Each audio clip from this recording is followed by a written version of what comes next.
Thank you, Scott Smith, and welcome to another great episode of Up Late with me, Sam Bass.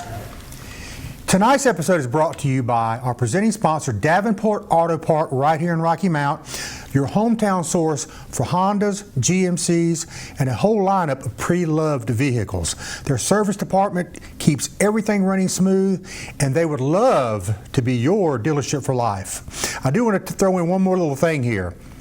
Fun fact, I have 3 vehicles in my driveway. My car, my wife's car, and my company car. All 3 were purchased at Davenport Auto Park. So there's that. Also, I want to thank my good friend at Phil's Music Exchange, Phil Sabella. That's the place where you can lose an entire afternoon flipping through used vinyl, CDs, cassettes, 8-tracks, video games. Trust me, I would know. I actually did it today. I was in there all afternoon. I can't even go there and visit without getting hung up in there with Phil. But I also want to remind you that Phil's record show is coming up July 11th. It's at the Connect Church in Wilson, right there on 58 when you're coming into town. You can't miss it. July 11th. I promise you this year I'm going to be there.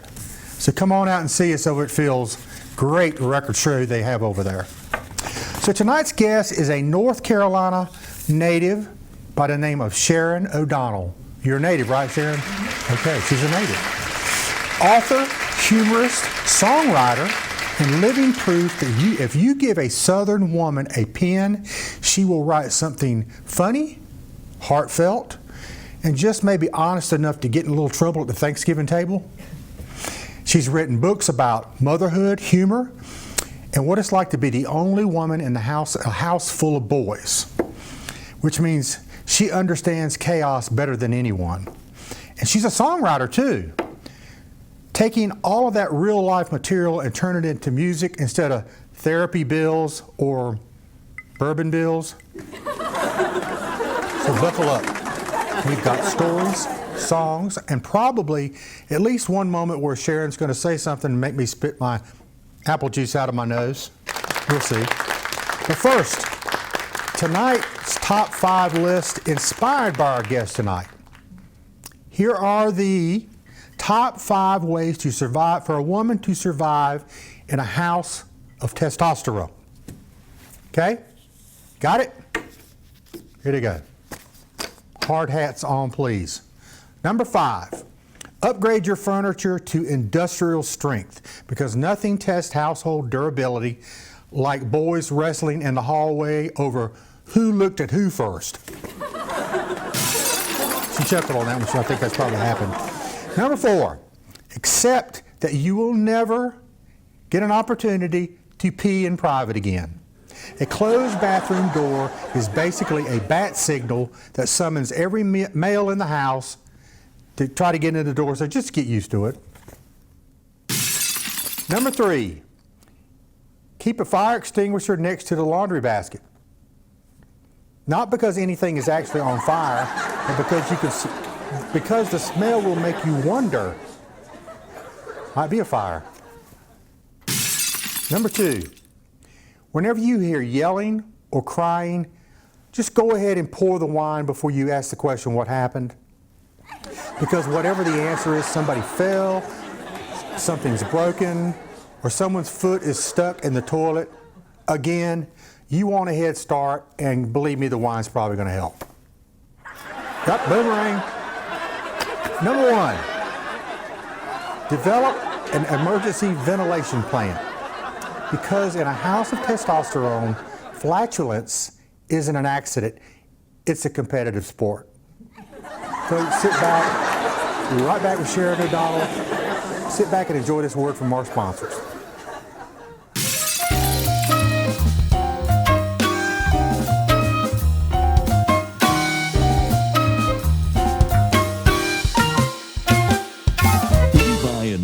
Vehicle from Davenport Auto Park, you drive change because a portion of every sale goes to support a local nonprofit that you choose. So whether you buy a new Honda or GMC or a certified pre-owned vehicle, you're not just getting a great vehicle, you're giving back to your community. Ready to make a difference? Visit Davenport Auto Park online or stop by today at 600 English Road, Rocky Mount. Your next car can change lives. Davenport Auto Park, your dealership for life. Phil's Music Exchange of Wilson offers thousands of vinyl LPs, CDs, cassettes, 8 tracks. They even have reel-to-reels, DVDs, Blu-rays, VHS, video games, an abundance of music for the music lover. Check them out today. Phil's Music Exchange in Tarboro, 207 West Tarboro Street, downtown Wilson, or philsmusicexchange.com. Welcome back. I'm here with my special guest, Sharon O'Donnell. Sharon, thank you so much for joining us tonight. Oh, I'm glad to be here. I enjoyed your monologue. Everything in my house was a competitive sport. Definitely. I could imagine a house full of boys. I had one girl, so I don't know anything about that. But so speaking of that, I want to talk about your book, House of Testosterone. It became a Book Sense notable book. So tell me about that first of all, and then tell me what moment in your life made you think, okay, I could write a book about this. Well, I used to write for the Cary News. I did that for about 12 years, and a lot of it was community engagement type of articles, things going on, but then I also would write about my own household. And The House of Testosterone was the book that came out of that. And that, though, came from some of the columns that I did for the Cary News. And as I was writing those, and I would get feedback from people, it did sort of put that little spark in my mind that maybe this could be a book, but I really didn't pursue it. But then I had readers that started saying, you really need to put this together in a book. And I ran it past my sons and my husband, and of course my sons were all pretty young at that time, but they were like, okay, do that. So I did it, and a lot of it is about my youngest son, and I'm not sure if he's 25 now. I'm not sure if he's actually read the whole book, but I'm pretty sure he could probably sue me about some things in there. But there were a lot of stories about them growing up, and so I had this idea as I was writing these columns, but then reader feedback really is what prompted me to pursue doing that. That's very neat. Now, the other thing, I know you mentioned the writing the column in the Cary newspaper. We were talking about you wrote some greeting cards? Right, that was actually before I did the newspaper. There's a greeting card company in Boulder, Colorado that's pretty popular called Blue Mountain Arts. And usually what it is, you would have watercolors, and I think if you saw one, you would remember what they look like. And they're still out there, but they are watercolors, and then you have poetry.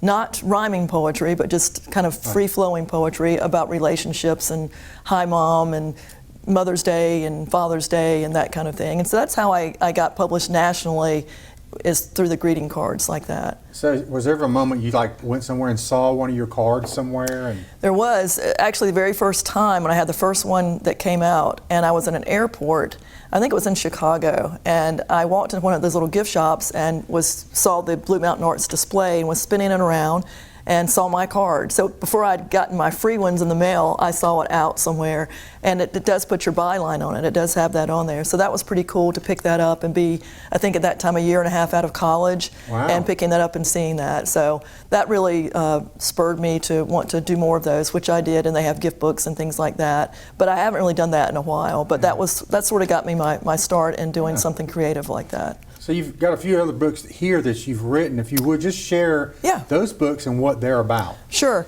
Well, let me go back. You're talking about House of Testosterone, and you mentioned the notable book. That was something that the independent bookstores had back in 2008, 2009 when this first came out, and that's when you have a lot of the book dealers with the independent stores that read the book and really like it, and they recommend it. So there are a few books they recommend each month, and mine was one of those. So that's why they call it a notable book. So that's what that was all about. I have 3 sons, but 2 of them are older than the youngest one by, well, the oldest one in school, because I held the youngest one back.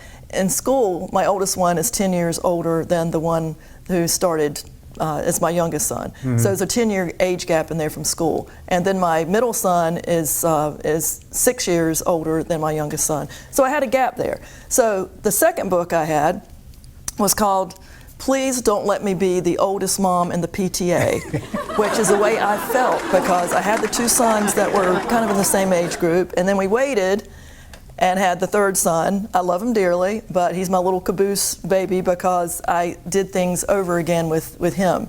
You know, you think you're done with the diaper bag routine and all that kind of thing, and then you start it all over. Oh, gosh. And just like we would go on a vacation, and he wouldn't remember it, so years later he'd want to go, and I'm like, well, we've already been there. He goes, Mom, I was 2, I don't remember it. So I was like, okay, we got to redo some vacations for him. So, so being in the PTA from, was it 1996 into 2019, you know, magazine sales and all that kind of stuff that we went through, I just got to the point when I go to a PTA meeting, I would say to myself, just please don't let me be the oldest one there. and usually I was. Older now, you know? Yeah, that's right. Yeah, and I've enjoyed all that. I actually have my first grandchild now, so I don't think there's a PTA for the grandparents, so I think I'm safe. Yeah. And what's the last one? Is it a kid's book? Yes, kids book I had coming out in 2021, and it's based on a game I used to play with one of my nephews when his name is Jacob, and he would be Pancake Jake, and I would be Waffle Man, and I would capture him and put him in a waffle iron. And I don't know, looking back, I'm like, I probably terrorized him or something, but as I kind of would do these little stories with him, I realized it could be a lot more, and about how pancakes and waffles are actually the same thing. You have waffles that have, you know, eggs and milk and that stuff in it. Right. And pretty much you have the same recipe for the pancakes, and I thought it'd be a really good analogy for people. And so I had that, and it's a little adventurous story about how Pancake Jake and Wally Waffle were the ones that came about and made all the other pancakes and waffles realize they were made of the same ingredients. There you go. So, Yeah, that's an important lesson. yeah, it is, and I try to do it in a very fun way, and I think it's worked. I've been to a few schools that have me into read, but then they also have the cafeteria open up, and they have pancakes and waffles, and That they make is them very together. neat. So it's pretty cool thing.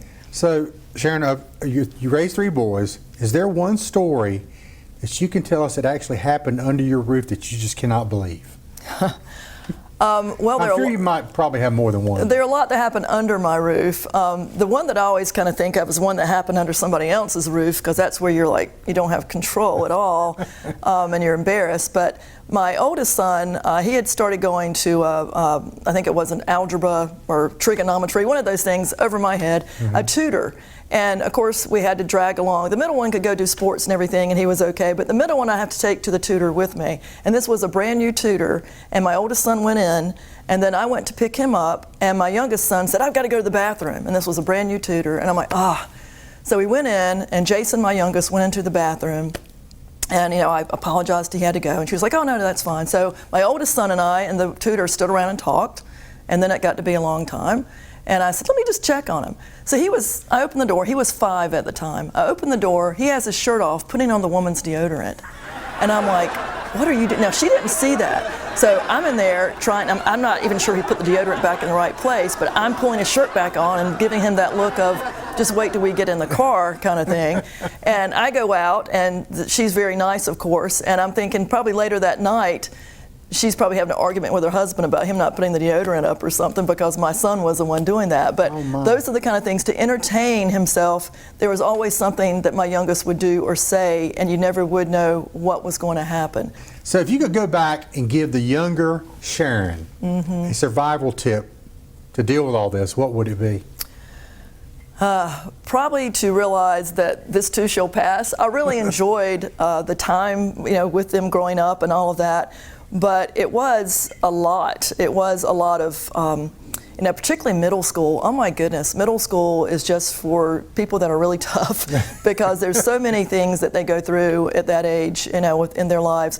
But I really feel like I wish I had known, you know what, savor this moment, because it is going to pass. And even though you're really stressed right now about this or that, savor the moments, because, you know, savor, I think, is probably my favorite word in the English language, because we don't do that enough. I understand that. I definitely feel that with my boys. It's always looking back now, it's like, man, you know, and so that's one thing. When I wrote all these, I didn't realize now I can look back and how much it means to me to have those moments captured, even though they could be embarrassing. Yeah.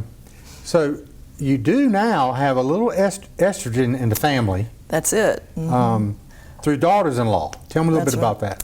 Yeah, my 2 oldest sons are married. My youngest son has been dating a very nice young lady for over a year, so I do have estrogen coming in and out, so that definitely helps. And I do have some people I can communicate with about some things that before I didn't have that. So it's always nice to have that dynamic in the household. And I see how they have changed my boys for the better too. You let a woman get hold of them. Well, you know, it's like with sports. I love sports too. My guys love sports, but they realize now, and their wives like sports too.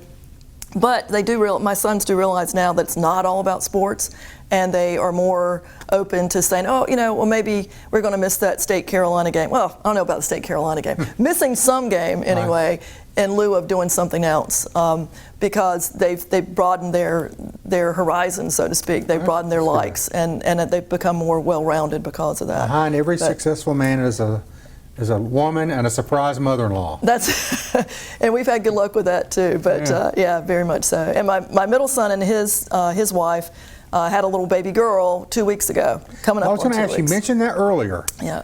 So tell me what that experience has been like having a granddaughter. It's been wonderful just seeing her face. But the best thing has been seeing my son hold her, because you can tell he is so into it.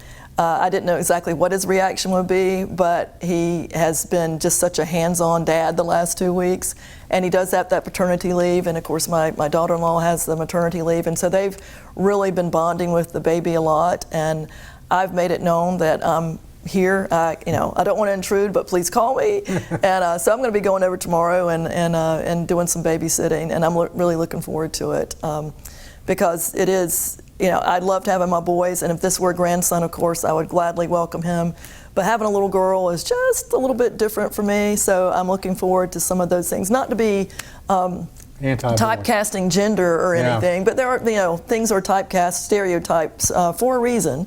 And so I'm looking forward to doing some things that I didn't really do as much with my sons. After all that work you put in with the boys, it's nice to have that little girl to That's play right. with. That's right. I don't know what I'll do with her hair, but other than that, I'll be good. So you recently won the Nashville Songwriters Association's International Lyric Contest. Did I say it right? You did. You got it all right. Yeah, I did, for last year, and it was a lyric contest only. I don't write any music, but they have great prizes, and a couple of those are inspiring me to become more than just a lyricist, because I got a beautiful Taylor guitar and a Yamaha keyboard, and I don't play those, but it's on my list of things to do.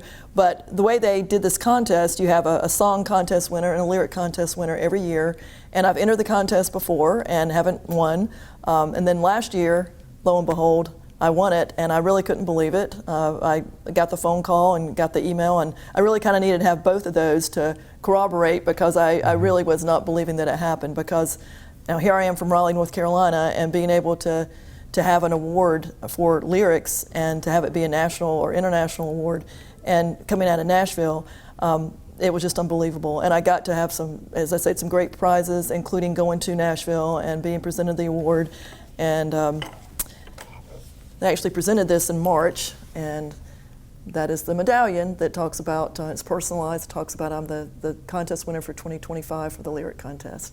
So it's something that I value, not just the medallion itself and being able to display that, but and it was also in Music Row, and it gives me some credibility and some validity as a songwriter, even though it's still hard for me to call myself that. Yeah. But I've learned that you need to be able to do that, because you are, and having the talent to write the words is a big part of a song, of course. Yeah, the lyrics are the big thing. Right. Well, yeah, and I mean, the music, and it all goes hand in hand. But I really, having had this award, it really makes me feel more encouraged, and more so that I am a big part of the song, and that I do have the talent to continue to pursue other awards and other songs. I got to tell you, if I won something like that, I'd be wearing it every day. Just, Please ask me about this award, and I'll tell you. Yeah, well, maybe I should do that. I guess I can just have wear some it every day. Have some conversations striking up at the Walgreens or wherever. There you go, flip around. There you go. Yeah, there you go. Yeah. And plus a Taylor guitar and a Yamaha keyboard, folks. That is prime time musical equipment. Really good stuff. Yep. So, what was the reaction when the article came out that you won this thing? The reaction to your family and friends, what was that all about? How did they feel about it? Well, they were so happy for me, because they knew that I had been trying to do some things with songwriting for a while, and when I was able to announce it, I had to keep it secret for a little bit, and then when I was able to announce it to everybody and put it on social media, and I got a lot of feedback, a lot of way to goes, and and people that reached out to me that I hadn't heard from in a while. And it was very nice to share it with my mother. My dad had passed away a few months prior to this at the age of 100. Wow. My mother at the time was almost 100. She's 101 now. Wow. But she knew all those years that I tried. She remembered those years with the greeting cards and things like that. Mm-hmm. And so when they announced it officially, it was down to 2 people. I got the phone call about it, but it was down to 2 people, and they were going to announce it online. And I went over to my mom's house. I'm like, I wanted to be there with her to share that with her when we found out. And then when it was announced that I did win the grand prize for the lyrics, she was extremely happy. And my sons were around too, but they were busy, and they already knew that that I was one of the last 2. And I just felt like I really wanted to share that with my mom and share it in the house that I grew up in, and it just meant a lot to me. That picnic table that I used to write songs on outside was right outside the door in that same space. So, it's something that came full circle, and I really do think that God had a hand in that too. Yeah. I know your sons are proud of you. That's got to be an awesome thing to say, hey, guess what my mom did? Yeah. That kind of thing. Yeah, so. I love seeing their reactions, and they do go to other concerts with me and hear other people that I've worked with, and they do, on social media, Instagram, they will put things on there about the things I write and some of the concerts that I've gone to, and I've gotten them going to a lot of country music concerts that they I might not can have. tell you this, it's hard to be a cool mom or a cool dad when you get to be close, a little up in age. Yeah. But so, as a part of the win, you had a mentorship with Jessie Jo Dillon. Tell me something about her and how that went. Yeah, well, the grand prize included a mentorship with each year it changes. One year it's one songwriter, one year it's another one. Last year when I won, it was with Jessie Jo Dillon, who has written with so many people, hit songs with Morgan Wallen, Luke Combs, Luke Bryant, Megan Maroney, Kelsey Ballerini. She's just a jelly roll. She's done so many with so many different people, different styles. Household names. Yeah, exactly. And she actually had won the ACM Songwriter of the Year in 2024, and this was in 2025 when I met with her. So I knew she'd won that. That very next month, she won it again for 2025, and not to jump ahead too far, but in 2026, she won it again. So now she's won it twice since I met with her. But what happened was, I went to a music publishing company to meet her there. It's one of the places she wrote with some of the writers there. And I thought, this will be great. I'll go in, and she'll be encouraging, and she'll, way to go, keep going, that kind of thing. And I'm thinking, you'll be in there probably 30 minutes. And I was totally prepared for that. I mean, that would have been great. But when I went in there, she was obviously going to be taking more time with me. She's like, you know what, let's go into Alex's office here. He's got an office. Do you mind if Alex comes in? I found out later he was head of music publishing for Big Machine Music. He came in, she was in there, she wanted to see my books. It wasn't just getting right to the song, she wanted to see my book. She would go through them and read different passages from it and laugh and share it with Alex across the room. My children's book, she was looking at that, and Alex had a kid, and she's like, Alex, you gotta see this book. Oh, she was really into what I had written in the past. And then we started talking about songwriting, and I thought, okay, she'll probably hear one of my songs, so I gotta figure out which one. And then she says, oh, let me listen to 3 of them. And I'm blown away because, I'm looking at my watch, I'm like, we've already been here 45 minutes, and this is a big songwriter, it was just amazing. And so I played her 3 of my songs, and I look over on the couch where she was sitting, and she just has tears coming down her cheeks. Wow. And she said, I really feel like I have a connection with you, and I feel like these things are really resonating with me. And I'm just sitting there thinking, am I dreaming? I really didn't anticipate this. And then she actually said something about possibly writing with me.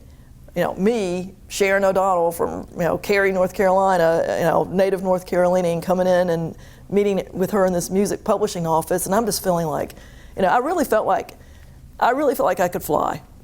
You always hear these moments where it was incredible.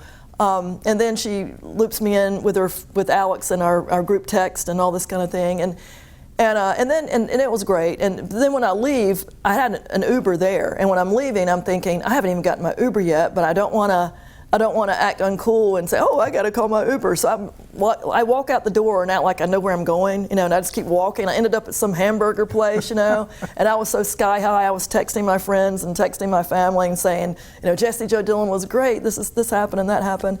And then like after the next week goes by, and I thanked her, I texted her, and she thanked me back, something like, "Oh girl, no, it was great to meet you," that kind of thing. And I was 63 at the time, and I think she's in her late 30s. So it's really kind of funny to see the reaction, because I am an older songwriter. But I do have 100-year-old parents, so I think I've still, even though it might be on the older side, I still got some time to do some writing. But with Jessie Jo, it was I felt so validated, and she took a picture of us that later showed up on Instagram like a week or two later, and I didn't realize it was there. I started getting people saying things to me and saying, "Oh man, look at this picture," and I'm like, "What?" And I go on Instagram and see that she put it there and on her own site and her own Instagram account, and then also the Nashville songwriter site. And so I was getting a lot of comments from people that I knew and people I didn't know. And I looked at that picture of the two of us that she posted, and it really hit me, because I've been through some things in my life. My husband had passed away. I've been taking care, along with my three siblings, taking care of our elderly parents. And I kind of felt like I had gotten to this point in my life, and songwriting was a big thing for me now, and she had validated that. And when I looked in that picture, I could see the light in my eyes was brighter than it had been. And it really just, it made me appreciate what she had done for me, because I could see that she made a difference in my soul, really, in that meeting that was just a mentorship. What a great life moment that was. It was tremendous. So we're running out of time, but I do know you have been open about losing your husband after 35 years of marriage. So how did writing, or humor in particular, help you navigate that chapter of your life? Well, it's been a healing process, because when you do put down your feelings, which I have to do that. As a writer, since I've been 6 or 7 years old, I have to put my feelings down in order to process them. And now having another way to do this, by working with other people, I was able to write down some lyrics and then turn to someone that I've met in Nashville, Tracy Richardson. She wrote music for a song that I wrote about my husband and about that relationship, and how it was tough to move on, and how it was tough to take off the ring. So the song is "Still Wearing Your Ring," and Tracy Richardson performs it, and she and I work together in Nashville as well as on Zoom, and it really has been something that has helped me to capture those feelings that I have had, and then to also be able to say that my feelings were real, they were validated. It wasn't like, when do you take off your wedding ring? It's a very emotional thing, and it happens for everybody at different times. But that was something I wanted to write about, and it really hadn't been anything like that written about it. And so being able to go through that process was a very creative process, but overall it was more than that, it was healing. So I want to stop real quick, play a clip of that song, and we'll come right back. Okay, sure. And I'm still wearing your ring, waiting for the healing that only time brings. How do I find me in this new life when I've always been your wife? Yeah, I feel like I've lost everything, but I'm still wearing your ring.